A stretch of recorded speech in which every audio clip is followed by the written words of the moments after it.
MTD CNC, bringing you the latest engineering news via video media.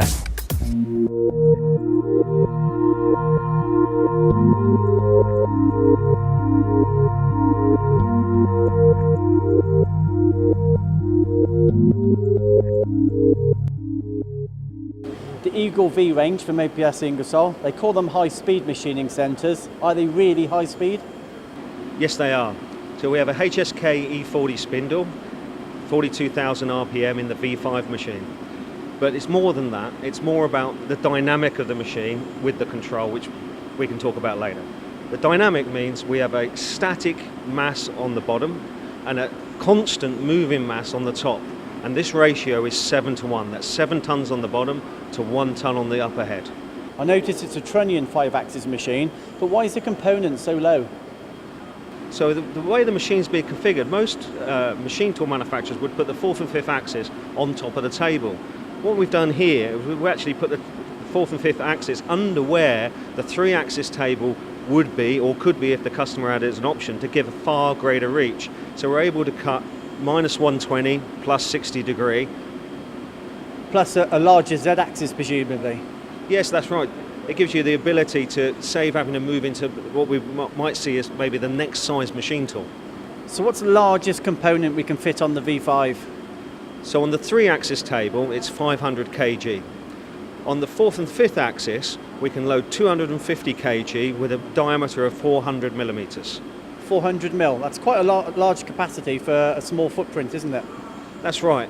It just saves us having to move up into that next size machine tool to give the customer the maximum amount of flexibility he can for his investment.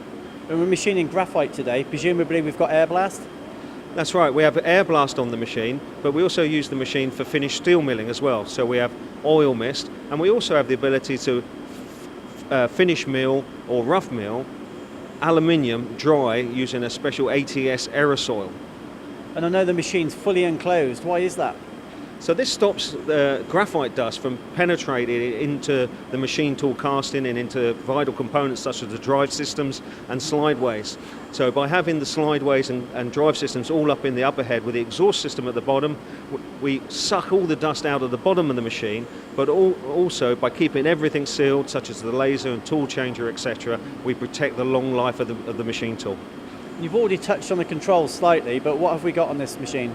So what we're offering here is the Heinenheim 530 control.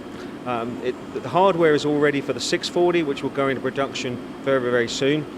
When we look at the 530, a lot of work has gone in over the last year and a half to bring that up to what we would consider to be a true high-speed control. And with all the OPS Ingersoll products, we've got more automation again. Yes, that's right. We can add the multi-change light and multi-change performance systems, which is the 70 electrode or 10 workpiece pallet system. But a lot of companies, they start with what we call the easy system, which is a 40 electrode changer magazine or a 5 UPC pallet changing magazine. And I know OPS Ingersoll, they talk a lot about precision. How accurate is this machine? So typically in the past we've seen accuracy on electrodes 2, 3, 4 microns. And then when we're talking about optics, then we're talking maybe 1, 2, 3 microns with a very high surface finish capability. So who's typically buying these machines and what components are they manufacturing?